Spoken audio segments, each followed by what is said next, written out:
आजच्या महाराष्ट्राला हादरवून टाकणाऱ्या एका प्रकरणाची गोष्ट. एक असा धागा जो हळूहळू उलगडत गेला आणि प्रत्येक वळणावर नवे धक्के देत गेला. नावं मोठी, पदं मोठी, पण आरोप त्याहूनही मोठे. आणि या सगळ्याच्या मध्यभागी एक भोंदू बाबा, कॅप्टन अशोक खरात, आणि त्याच्या भोवती फिरणारं एक भयानक जाळं. सुरुवात झाली एका साध्या बातमीने, पण जसजशी माहिती बाहेर येऊ लागली तसं चित्र अधिकच गडद होत गेलं. राज्य महिला आयोगाच्या अध्यक्षा राहिलेल्या रुपाली चाकणकर यांच्यावर गंभीर आरोप झाले. राजीनामा द्यावा लागला. पण इथंच हे संपत नाही, कारण त्यानंतर समोर आल्या अशा गोष्टी ज्यांनी संपूर्ण महाराष्ट्राला विचार करायला भाग पाडलं. त्याच पक्षातील नेत्या ॲडव्होकेट रुपाली पाटील ठोंबरे यांनी थेट मुख्यमंत्र्यांना पत्र लिहिलं आणि मागणी केली की चाकणकर यांना मुख्य आरोपी ठरवून अटक केली जावी. आता प्रश्न असा की एवढं मोठं पाऊल का उचललं गेलं? काय आहे या मागणीमागचं सत्य? आणि खरोखरच हा सगळा प्रकार किती खोलवर रुजलेला आहे? ठोंबरे म्हणतात, मी राजकारण म्हणून बोलत नाही, मी एक महिला म्हणून, एक वकील म्हणून बोलतेय. त्या सांगतात की हा फक्त एक गुन्हा नाही, तर एक संघटित कट आहे, जिथे कायद्याचं उल्लंघन झालं, पदाचा गैरवापर झाला आणि सर्वात धक्कादायक म्हणजे पीडित महिलांच्या तक्रारी दाबल्या गेल्या. त्यांनी असा आरोप केला की या संपूर्ण सेक्स रॅकेटमध्ये चाकणकर या मुख्य सूत्रधार होत्या.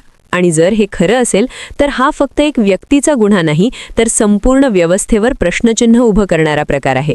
ठोंबरे पुढे सांगतात की पोलिसांकडे अनेक व्हिडिओ आहेत, पुरावे आहेत, पण हे पुरावे आधी सोशल मीडियावर कसे आले? कोणत्या दबावाखाली काही गोष्टी दडपल्या गेल्या? आणि सर्वात महत्त्वाचं म्हणजे जर एखाद्या अधिकाऱ्याला किंवा पदावर असलेल्या व्यक्तीला माहिती होती तरी त्यांनी कारवाई का केली नाही? हीच ती जागा आहे जिथे सस्पेन्स वाढतो, कारण इथे फक्त आरोप नाहीत, तर प्रश्नांची एक लांब लचक यादी आहे. 2 मुलं खरातला ब्लॅकमेल करत होती. त्यांनी काही सामाजिक कार्यकर्त्यांना व्हिडिओ दाखवले, पण न्याय मिळवण्याऐवजी तिथे तडजोड झाली, असंही सांगितलं जातं. मग प्रश्न असा की सत्य कुठे हरवलं? कोणत्या क्षणी हा केस वळण घेत गेला आणि का? ठोंबरे सांगतात की त्या लवकरच काही नावं आणि पुरावे सार्वजनिक करतील, पण तोपर्यंत महाराष्ट्र थांबून आहे. कारण प्रत्येकाला जाणून घ्यायचं आहे की या सगळ्याच्या मागे नेमकं कोण आहे. आणि खरंच जर हे सगळं सत्य असेल तर मग पुढे काय होणार? उलट इथूनच ती आणखी गंभीर वळण घेते. कारण जेव्हा आरोप फक्त बोलण्यात राहत नाहीत आणि पुराव्यांच्या दिशेने जाऊ लागतात, तेव्हा संपूर्ण चित्र बदलतं. ठोंबरे यांनी सांगितलं की अनेक पीडित महिलांनी महिला आयोगाकडे तक्रारी केल्या होत्या, पण त्या तक्रारी पुढे गेल्याच नाहीत, त्या दाबल्या गेल्या. आता विचार करा, ज्या संस्थेवर महिलांना न्याय देण्याची जबाबदारी आहे, तिथेच जर तक्रारी थांबल्या तर त्या महिलांनी कुठे जावं? कोणाकडे न्याय मागावा? हीच ती वेदना आहे जी या प्रकरणाला भावनिक बनवते. कारण इथे फक्त राजकारण नाही, इथे खऱ्या लोकांच्या आयुष्याचा प्रश्न आहे. ठोंबरे सांगतात की काही व्हिडिओ समोर आले आहेत, काही फोटो ज्यात संबंधांची झलक दिसते. 2016 पासून ओळख असल्याचंही बोलले जाते, पण ओळख असणं आणि गुन्ह्यात सहभागी असणं यात फरक असतो. मग तो फरक कुठे संपतो? कोणत्या टप्प्यावर एक साधी ओळख संशयास्पद बनते? हेच समजून घेणं महत्त्वाचं आहे. त्यांनी असा आरोप केला की एका वर्षापूर्वीच या बाबाच्या विरोधात माहिती आली होती. पत्रकारांनी मुद्दा उचलला होता, पण तरीही कारवाई झाली नाही. का? हा काच सगळ्यात मोठा प्रश्न आहे, कारण इथेच सगळं दडलं आहे. जर वेळेत कारवाई झाली असती तर कदाचित अनेक महिलांचं नुकसान टळलं असतं. ही गोष्ट जितकी ऐकायला कठीण आहे, तितकीच ती समजून घेणंही आवश्यक आहे. आणि मग येतो आणखी एक धक्का. काही फोटो समोर आले, काही नेत्यांचे, काही अधिकाऱ्यांचे. मग चर्चा सुरू झाली, सगळ्यांनाच आरोपी ठरवायचं का? पण ठोंबरे स्पष्ट म्हणतात की नाही, फक्त फोटो असणं म्हणजे गुन्हा नाही, पण जर त्यामागे व्यवहार, संबंध किंवा माहिती असूनही मौन बाळगलं असेल तर मग प्रश्न निर्माण होतो. आणि तेच तपासाचं काम आहे. इथेच गोष्ट थोडी गुंतागुंतीची होते. कारण आता यात पैसे, ट्रस्ट, प्रॉपर्टी यांचा मुद्दाही समोर येतो. आरोप आहेत की लोकांना भीती दाखवून, फसवून प्रॉपर्टी घेतली गेली आहे. काही लोकांनी जमीन बक्षीसपत्राने दिली, काहींनी पैसे दिले, आणि हे सगळं एका जाळ्याचा भाग होतं. आता आयकर विभाग, ईडी यांचा तपास सुरू होऊ शकतो. आणि जर हे खरं असेल तर मग हा फक्त क्राईम नाही, तर एक मोठा आर्थिक घोटाळा देखील ठरू शकतो. पण या सगळ्यात सर्वात जास्त धक्का बसतो तो त्या एका गोष्टीने, शेतकऱ्यांचं पाणी. आरोप आहेत की लाखो लिटर पाणी या ट्रस्टसाठी वळवलं गेलं. ज्या शेतकऱ्यांना प्रत्येक थेंबासाठी झगडावं लागतं, त्यांचं पाणी कुठे गेलं? का गेलं? आणि कोणाच्या आदेशाने गेलं? हा प्रश्न खूप मोठा आहे, कारण इथे फक्त पैशांचं नाही, तर लोकांच्या जगण्याचा मुद्दा आहे. आता या सगळ्या प्रकरणाचा शेवट अजून दूर आहे, पण प्रत्येक दिवस नवं वळण घेऊन येतोय. काही IPS अधिकारी देखील या प्रकरणात भेटल्याचे फोटो समोर आले. आता हे भेटणं नेहमीचं होतं का, की त्यामागे काही वेगळं कारण होतं, हे तपासातूनच स्पष्ट होणार. ठोंबरे म्हणतात की त्यांना गृहमंत्र्यांवर विश्वास आहे, की कोणालाही वाचवलं जाणार नाही.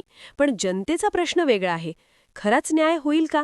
कारण अशा मोठ्या प्रकरणांमध्ये अनेक वेळा सत्य बाहेर येण्यासाठी वेळ लागतो आणि काही वेळा ते पूर्णपणे बाहेर येतच नाही. पण यावेळी लोकांची नजर खूप तीक्ष्ण आहे. सोशल मीडियावर चर्चा आहे, लोक प्रश्न विचारत आहेत आणि सगळ्यांना उत्तरं हवी आहेत. दरम्यान राजकीय वाद देखील सुरू झाले. काही नेत्यांनी वेगवेगळे दावे केले, पण ठोंबरे यांची एक स्पष्ट भूमिका आहे: या प्रकरणाचं राजकारण करू नका. कारण जर हा मुद्दा डायव्हर्ट झाला तर खऱ्या गुन्हेगारांपर्यंत पोहोचणं कठीण होईल आणि सर्वात मोठं नुकसान होईल त्या पीडितांचं, ज्या आधीच न्यायासाठी झगडत आहेत. ही गोष्ट इथेच संपत नाही, कारण पुढे काय होणार हे अजूनही अंधारात आहे. तपास सुरू आहे, नवी नावं समोर येऊ शकतात, नवे पुरावे बाहेर येऊ शकतात आणि कदाचित काही धक्कादायक सत्य देखील.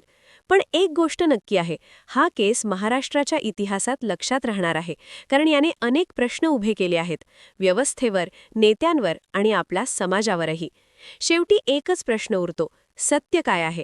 प्रत्येक अपडेट, प्रत्येक माहिती या गोष्टीला नवीन दिशा देईल आणि तुम्ही जर इथपर्यंत पाहिला असेल तर पुढे काय होणार हे जाणून घेण्यासाठी शेवटपर्यंत राहणं खूप गरजेचं आहे.